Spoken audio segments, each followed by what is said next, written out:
अगर आपसे कोई पूछे कि भारत कितना कमाता है तो आप क्या जवाब देंगे? ये सवाल उतना ही जरूरी है जितना हम एक आम आदमी की आय इनकम के बारे में जानना समझते हैं। तो आइए आज समझते हैं कि नेशनल इनकम क्या होता है और उसकी क्या इंपॉर्टेंस होती है। हेलो, मेरा नाम है Arya Dubey and welcome to quick education. आज हम मैक्रो इकोनॉमिक्स में नेशनल इनकम और उससे रिलेटेड एग्रीगेट्स के बारे में जानेंगे। तो चलिए स्टार्ट करते हैं इस वीडियो को, जहां पे सबसे पहले हम ये समझते हैं कि नेशनल इनकम को किस तरीके से डिफाइन किया जाता है। National income is the aggregate value of all goods and services produced by firms in a given financial year. ठीक है, तो क्या होता है नेशनल इनकम? जैसे कि एक आम आदमी की इनकम होती है, वैसे ही एक देश की भी इनकम होती है। और उस देश की इनकम को हम किस तरीके से मेजर करते हैं, किस तरीके से डिफाइन करते हैं। तो जैसे कि यहाँ पे कहा गया है कि नेशनल इनकम एग्रीगेट वैल्यू है किसकी? वो सारे के सारे गुड्स एंड सर्विसेज की जो एक नेशन एक साल के दौरान प्रोड्यूस कर रहा है। यानी कि किसी कंट्री या किसी इकोनॉमी ने एक फाइनेंशियल ईयर के दौरान जितना भी प्रोडक्शन किया हो गुड्स एंड सर्विसेज का, उनकी टोटल वैल्यू को ही हम नेशनल इनकम कहते हैं। It can be stated that when the aggregate revenue generated by the firms is paid out to factors of production, it equals to aggregate income or national income। तो जैसे कि हम जानते हैं कि जैसे फैक्टर्स ऑफ प्रोडक्शन जो होते हैं, जब वो अपना काम पूरा करते हैं तो उनको जो भी इनकम पे करी जाती है, जो कि रेंट, वेजेस, प्रॉफिट के फॉर्म्स में होती है, उन्हीं को ऐड करके हम नेशनल इनकम को कंप्यूट करते हैं। तो जैसे कि यहाँ बोला गया कि जो एग्रीगेट रेवेन्यू है जब वो फर्म्स के द्वारा जनरेट करी जाती है और फैक्टर्स ऑफ प्रोडक्शन को पे करे जाती है, तो वो एग्रीगेट इनकम या फिर नेशनल इनकम की इक्वल होती है। There are different variants of और aggregates of national income and each of the aggregates has specific meaning, use and method of measurement. तो नेशनल इनकम सिर्फ एक सिंगल यूनिट नहीं होती कि हम यहाँ पे बोले कि नेशनल इनकम बस एक ही टाइप की होती है, बल्कि इसके डिफरेंट डिफरेंट वेरिएंट्स और एग्रीगेट्स होते हैं अलग अलग, और इनके अलग अलग यूज केसेस होते हैं। तो एक एक करके हम देखेंगे कि नेशनल इनकम को अलग अलग वेरिएंट्स में डिवाइड करके रखा है। सबसे पहले हम देखेंगे कितने टाइप के टोटल वेरिएंट्स होते हैं। तो टोटल वेरिएंट्स नेशनल इनकम के होते हैं ये 8, जहां पे पहला हमारा आता है gross domestic product at market price, gross domestic product at factor cost, net domestic product at market price, net domestic product at factor cost, gross national product at market price, gross national product at factor cost, net national product at market price, और आखिर में net national product at factor cost. In total ये जो 8 के 8 aggregates हैं, यही हमें आगे जाके नेशनल इनकम में कंप्यूट करने होंगे या हमें गिवन होंगे, और इसके थ्रू ही हमें दूसरे नेशनल इनकम को कैलकुलेट करने को क्वेश्चंस दिए जाएंगे। आप देख सकते हैं ब्रैकेट में हम इसे शॉर्ट में लिखते हैं, जैसे कि gross domestic product at market price को हम लिखते हैं जीडीपी एट एमपी। तो इस तरीके से आप शॉर्ट फॉर्म इस्तेमाल करके इन नेशनल इनकम को शो कर सकते हैं। सबसे पहले जानते हैं एक एक करके कि इन सारे नाम का मतलब क्या है, और ये नेशनल इनकम या फिर ये जो टर्म्स है ये एक्चुअली में क्या मीन करती हैं हमारी इकोनॉमी से लेके। तो सबसे पहले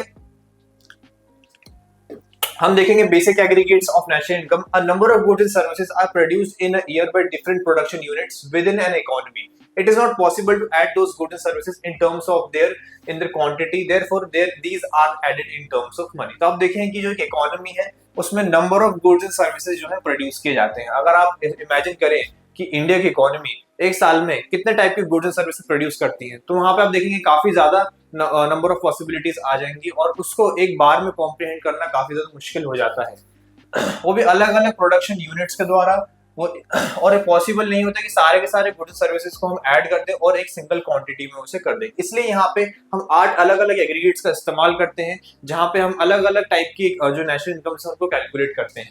there are 8 aggregates in national income for measuring the value of goods and services in terms of money. इसलिए यहाँ पे हम इन 8 एग्रीगेट्स का इस्तेमाल करते हैं। एक एक करके जानते हैं क्या होती है एग्रीगेट। सबसे पहला gross domestic product at market price. तो ये सबसे इंपॉर्टेंट होता है क्योंकि यूजुअली जो हमें डेटा गिवन रहता है जब भी नेशनल के क्वेश्चन में, तो हमें जीडीपी एट एमपी ही दिया जाता है। GDP at MP refers to gross market value of all final goods and services produced during a given year within the domestic territory of a country। क्या होता है GDP at MP? Gross market value है of all final goods and services, यानी gross value, यानी यहाँ पे अभी तक हमने डेप्रिसिएशन जो है वो डिडक्ट नहीं करा, यानी कि एक मार्केट ने टोटल जितने भी गुड्स एंड सर्विसेज को प्रोड्यूस करा है वो सारे के सारे यहाँ पे वैल्यू है। आप देखें इसलिए यहाँ पे ग्रॉस दिया है, यानी कि कोई डिडक्शंस नहीं है। फिर दूसरा वर्ड यहाँ पे जो इस्तेमाल करा गया है वो करा गया डोमेस्टिक, यानी डोमेस्टिक टेरिटरी के अंदर जितना भी प्रोडक्शन हुआ है उसके बारे में बात करी जा रही है, और एट मार्केट प्राइस, यानी जिस प्राइस पे उसे मार्केट में सेल किया जा रहा है उसको हम बोलते हैं मार्केट प्राइस। तो जीडीपी एट एमपी क्या हो गया, वो गुड्स एंड सर्विस की टोटल वैल्यू जिसको एक डोमेस्टिक टेरिटरी के अंदर प्रोड्यूस करा गया हो और उसे मार्केट प्राइस पे सेल कर रहे हैं। Gross in GDP at MP means that total value of final goods and services includes depreciation, that is no provision has been made for it, यानी कि कोई डिडक्शंस उसमें से अभी तक नहीं किए गए डेप्रिसिएशन के लिए, इसलिए यहाँ पे ग्रॉस वर्ड का इस्तेमाल किया गया है। आगे जाके हम देखेंगे जब नेट आएगा, यानी कि ग्रॉस की जगह यहाँ पे नेट आ जाएगा, net domestic and net national, तो उसका मतलब होता है कि डेप्रिसिएशन को वहां पे डिडक्ट कर दिया गया है। वहीं पे अगर हम डोमेस्टिक की बात करें ना, domestic in GDP at MP means that the final goods and services produced are located within the domestic boundaries of the country, यानी कि domestic boundaries of a country, यानी कंट्री की जो डोमेस्टिक टेरिटरी है उसके अंदर जो भी प्रोडक्शन हुआ है गुड्स एंड सर्विसेज का, उसी को बस यहाँ पे अकाउंट किया जाता है। फिर प्रोडक्ट की बात करी जाए तो प्रोडक्ट जो है यूजुअली आप देखें सारे के सारे जो 8 एग्रीगेट्स हैं उसमें प्रोडक्ट हमेशा कांस्टेंट रहता है, लेकिन प्रोडक्ट होता क्या है एक्चुअली में, तो ये आप एक बार जान ले अच्छे से। Product in GDP at MP indicates that only final goods and services are included, यानी कि हम सिर्फ फाइनल गुड्स को ही कंसीडर कर रहे हैं। अगर आपने मेरा पिछला वीडियो देखा होगा तो उसमें हमने फाइनल गुड्स और इंटरमीडिएट गुड्स के बारे में डिस्कस किया, गुड्स कितने टाइप्स के होते हैं, तो फाइनल गुड्स को यहाँ पे अकाउंट किया जा रहा है इसमें प्रोडक्ट में जीडीपी एट एमपी में। मार्केट प्राइस की बात करें, market price in GDP at MP means that the amount of indirect taxes paid is included in GDP, however the subsidies are excluded from it. ठीक है, तो यानी क्या कह रहे हैं कि हमने टैक्सेस उसमें जोड़ लिए हैं और सब्सिडीज का अमाउंट उसमें डिडक्ट कर दिया। इसको हम आगे जाके और अच्छे तरीके से समझेंगे कि टैक्सेस और सब्सिडीज का यहाँ पे क्या रोल होता है मार्केट प्राइस और फैक्टर कॉस्ट में। यूजुअली मार्केट प्राइस अगर आसान भाषा में बोले जाए तो जो कोई प्रोडक्ट है जब हम उसे मार्केट में सेल कर रहे हो तो जिस रेट पे वो सेल किया जा रहा है उसी को हम बोलते हैं एट मार्केट प्राइस, और जब उसे बनाने में हम सिर्फ फैक्ट्री का कॉस्ट अगर उसमें इंक्लूड कर रहे हैं तो वो फैक्टर कॉस्ट हो जाता है। इसको हम आगे जाके और इन डेप्थ में समझेंगे। The rest of the aggregate are determined by making some adjustment in GDP at MP। तो वेरी इंपॉर्टेंट कि बाकी के जितने भी अब 7 बचे हुए एग्रीगेट्स हैं वो GDP at MP में कुछ छोटे छोटे एडजस्टमेंट्स करके बनाया जाता है। आप देखिए ग्रॉस, डोमेस्टिक और मार्केट प्राइस, ये जो 3 चीजें मैंने यहाँ पे अंडरलाइन करी हैं, इन्हीं में हम कुछ माइनर चेंजेस जो है उनको देखेंगे। सेकेंड है gross domestic product at factor cost. अब यहाँ पे आप देखें, यहाँ पे अभी ग्रॉस सेम है, डोमेस्टिक भी सेम है, बट अब यहाँ पे मार्केट प्राइस की जगह क्या आ गया है, फैक्टर कॉस्ट आ गया है, यानी कि अब वो गुड्स एंड सर्विसेज की जो वैल्यू है वो चेंज हो जाएगी। पहले हम उसकी वैल्यू एट मार्केट प्राइस ले रहे थे कि अगर कोई मार्केट में अब हम सेल कर रहे हैं तो वो मार्केट प्राइस की वैल्यू पे ही उसको हम ले रहे थे। एग्जाम्पल के तौर पे जैसे कि एक पेन है, इस पेन को मैंने मैन्युफैक्चर करा और मार्केट में सेल कर दिया। इस पेन को मैंने मैन्युफैक्चर कितने में करा, फॉर एग्जांपल मैंने 5 रुपए में मैन्युफैक्चर करा और फिर मैंने जाके उसे मार्केट में सेल करा। अब इस जो प्राइस है वो कुछ भी हो सकता है, उसमें हमने प्रॉफिट भी देखना है, टैक्स भी देखना है और सब्सिडीज को भी डिडक्ट करना है। मैंने कहा कि फॉर एग्जांपल 10 रुपए में मैंने इस चीज को सेल कर दिया, तो यहाँ 5 रुपए जो मेरा है वो फैक्टर कॉस्ट कहलाएगा और जो 10 रुपए जो मार्केट में सेल कर रहा है वो मेरा एट मार्केट प्राइस कहलाएगा। तो अभी हम यहाँ पे फैक्टर कॉस्ट पे जब ग्रॉस डोमेस्टिक प्रोडक्ट देखते हैं तो यानी कि इस पेन की जो वैल्यू मैं ले रहा हूँ वो 5 रुपए के अराउंड ले रहा हूँ। GDP at FC refers to gross money value of all final goods and services produced during a year within the domestic territory of a country. It can be determined as। अब इसको derive कैसे करें हम GDP at MP में, simple है, आपके पास GDP at MP given रहेगा, आपको बस उसमें से NIT माइनस करना है, नेट इनडायरेक्ट टैक्सेस, यानी कि हम कहीं ना कहीं उसमें टैक्सेस जो है वो उसमें जोड़ नहीं रहे हैं और टैक्सेस को क्या डिडक्ट कर रहे हैं। तो GDP at MP में से आप टैक्सेस को डिडक्ट कर देंगे और GDP at FC आपको मिल जाएगा। सिमिलरली आप आगे देखेंगे यहाँ पे तो आपको मिलता है NDP at MP, यानी net domestic product at market price. तो आपको यहाँ मार्केट प्राइस तो समझ में आ गया होगा, ठीक है, हम मार्केट प्राइस और फैक्टर कॉस्ट में जो स्विच करते रहते हैं। पर अब आप यहाँ पे देखेंगे चेंज जो है वो ग्रॉस से अब यहाँ पे नेट का हो गया कि अब हम ग्रॉस से नेट पे मूव कर चुके हैं, यानी कि जो प्रोडक्ट की वैल्यू है उसमें से अब हमने डेप्रिसिएशन जो है वो डिडक्ट कर दिया है। NDP at MP refers to the net market value of all final goods and services produced during a year within the domestic territory of a country.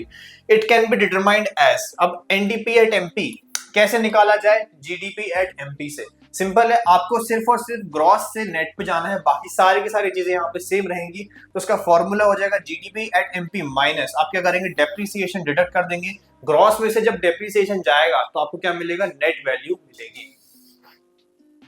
Next हम आगे बढ़ते हैं, net domestic product at factor cost NDP at FC। आप वापस देखें यहाँ पे आपके पास नेट है, डोमेस्टिक है और फैक्टर कॉस्ट है।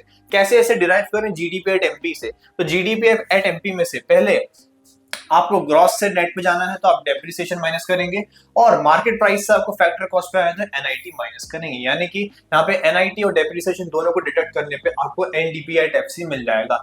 NDP at FC refer to the net money value of all final goods and services produced during a year within the domestic territory of a country. It can be determined as NDP at FC equal to GDP at MP minus NIT minus depreciation. NDP at FC is also known as domestic income और domestic factor income। तो very important कि जब भी NDP at FC है उसको हम domestic income भी कहते हैं। यानी कि जब भी अगर आपको कोई क्वेश्चन में बोले, आपको कुछ डेटा गिवन हो और आपको बोला जाए कि डोमेस्टिक इनकम कैलकुलेट करें, तो वहां पे आप कंफ्यूज मत होना, आपको याद होना चाहिए कि डोमेस्टिक इनकम को हम क्या बोलते हैं, NDP at FC। और NDP at FC कैसे कैलकुलेट की जाती है, ये आपके सामने उसका फॉर्मूला है। अब देखिए हमने 4 एग्रीगेट डिस्कस करे हैं, तो इन चारों के बीच में आप कुछ जिनका रिलेशनशिप है उसको हम समझते हैं। सबसे यहाँ टॉप पे आपको मिलेगा जीडीपी एट एमपी, जिससे कि सारे के सारे हैं जो हम एग्रीगेट्स उन्हें कैलकुलेट करते हैं। जीडीपी एट एमपी से जब हमें जीडीपी एट एफसी पे जाना हो तो क्या डिफरेंस है यहाँ पे, मार्केट प्राइस और फैक्टर कॉस्ट का। और जब भी आपको मार्केट प्राइस और फैक्टर कॉस्ट में स्विच करना हो तो आप किसका इस्तेमाल करेंगे, एनआईटी का, जो कि है आपका नेट इनडायरेक्ट टैक्सेस। यानी जो टैक्सेस हैं आप उसमें से वो माइनस कर लेंगे।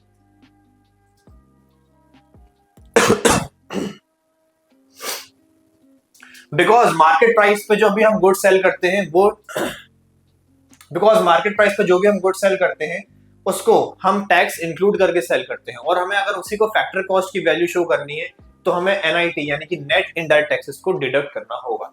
ठीक है, तो हमें जीडीपी एट एफसी मिलता है। फिर जीडीपी एट एफसी से अगर हमें मूव करना हो एनडीपी एट एफसी पे, तो आप देखें यहाँ पे जो अंतर है वो है जी और एन का, यानी ग्रॉस और नेट का। जब भी आपको ग्रॉस से नेट पे जाना हो तो आप डेप्रिसिएशन को क्या करेंगे, डिडक्ट करेंगे।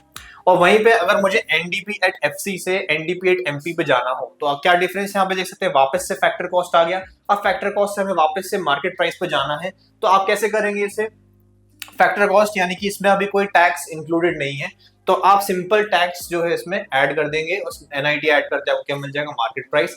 And then again NDP at MP यानी नेट से ग्रॉस पे जाना है तो आप क्या करेंगे, डेप्थ को ऐड कर देंगे। तो ये रिलेशन जो है काफी ज्यादा इंपॉर्टेंट है। अगर आपको ये रिलेशन अच्छी तरीके से याद हो जाएगा तो आप इजीली सारे क्वेश्चंस जो है सॉल्व कर पाएंगे। नेक्स्ट है फिर gross national product at market price, GNP at MP. ठीक है, अभी तक हमने ग्रॉस और मार्केट प्राइस जो है इनमें चेंजेस देखे थे, लेकिन आप देख सकते हैं यहाँ पे क्लियरली डोमेस्टिक की जगह एक नई चीज आ गई और वो है national.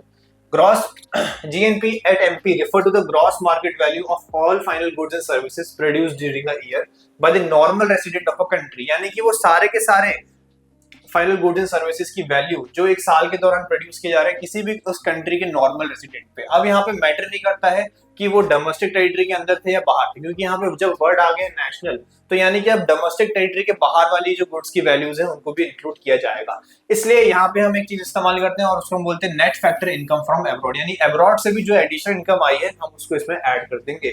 Simply GNP at MP is equal to GDP at MP, यानी कि यहाँ पे देखें डोमेस्टिक थी, यानी कि कंट्री के अंदर कंट्री की जो डोमेस्टिक टेरिटरी थी उसके अंदर की जितनी भी वैल्यूज थी वो तो थी हमारे पास, पर अब हमें जो डोमेस्टिक टेरिटरी है, इंटरनेशनल टेरिटरी से जो भी हमने इनकम गेन करी है उसको भी यहाँ पे हम ऐड कर देंगे। इसलिए एनएफआईए शॉर्ट में बोलते हैं, यानी कि net factor income from abroad, यानी बाहर की इनकम को भी हम इंक्लूड करेंगे। GNP MP of a country can be less than its GNP at MP if NFIA is negative. तो ये भी याद रखें कि जीएनपी एनपी आपको लगेगा कि हाँ जीएनपी एट एमपी जब नेशनल इनकम को हम इंक्लूड कर रहे हैं तो हो सकता है कि ये ज्यादा हो, जरूरी नहीं है। कभी कभार क्या होता है कि एनएफआईए नेगेटिव भी होता है। अब बोले एनएफआईए नेगेटिव कैसे हुआ, तो हो सकता है कि आपने बाहर कभी इनकम गेन ही नहीं करी बल्कि आपने बाहर से कुछ लॉस इनकर कर लिया, तो वो जो लॉस है वो आपके एनएफआईए को नेगेटिव बना सकता है, और इसलिए कभी कभार जीएनपी एट एमपी जो है वो कम आ सकता है जीडीपी एट एमपी से। However it can be more than GDP at MP if NFIA is positive. अगर आपकी कोई पॉजिटिव इनकम है तो वो ज्यादा हो सकता है फिर आपके जीडीपी एट एमपी से। फिर नेक्स्ट देखेंगे आप gross national product at factor cost. ठीक है, तो अभी नेशनल जो है कांस्टेंट रहेगा। अब यहाँ पे वापस से आप मार्केट प्राइस से कहां पे शिफ्ट कर रहे हैं, फैक्टर कॉस्ट पे, तो यहाँ पे जो चेंज होगा वो होगा एनआईटी का, यानी कि नेट इनडायरेक्ट टैक्सेस का। GNP at MP refers to the gross money value of all final goods and services produced during a year by the normal residents of a country. यानी resident की बात करें, normal resident किसी भी देश के, वो कहीं भी हो सकते हैं, वो बाहर भी हो सकते हैं, उस देश के अंदर भी हो सकते हैं ना। आपने मेरा प्रीवियस वीडियो देखा होगा तो रेसिडेंटशिप और सिटीजनशिप में हमने डिफरेंस ऑलरेडी देख चुके हैं। It can be determined as, यानी कि इसको कैसे निकाला जाएगा, तो GNP at MP GNP at FC में से आप क्या करेंगे, नेट इनडायरेक्ट टैक्स जो है सिर्फ सिंपली से माइनस कर लेंगे जीएनपी एट एमपी में से, तो आपको क्या मिल जाएगा, जीएनपी एट एफसी। फिर आगे बढ़ते हैं, net national product at market price. NNP at MP refers to net market value of all final goods and services produced during a year by normal resident of a country। तो देखिए जब भी national term आता है तो हम फिर normal residents की बात करते हैं, ना कि डोमेस्टिक टेरिटरी की, बिकॉज अब यहाँ पे नेशनल है तो मतलब रेसिडेंट जो है वो बाहर भी हो सकता है और अंदर भी हो सकता है, इसलिए हम यहाँ पे नॉर्मल रेसिडेंट्स के बारे में बात करते हैं। It can be determined as, कैसे निकाली जाएगी, NNP at MP, तो GNP at MP में सिंपली हम डेप्रिसिएशन माइनस कर लेंगे।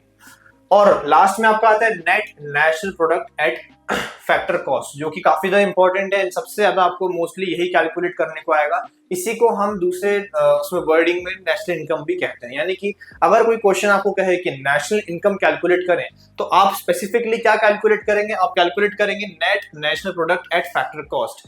NNP at FC refer to the net money value of all final goods and services produced during a year by normal resident of a country।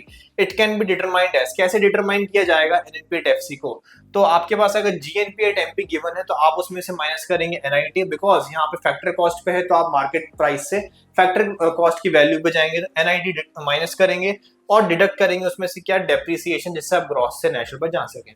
NNP at FC is also known as national income, very important.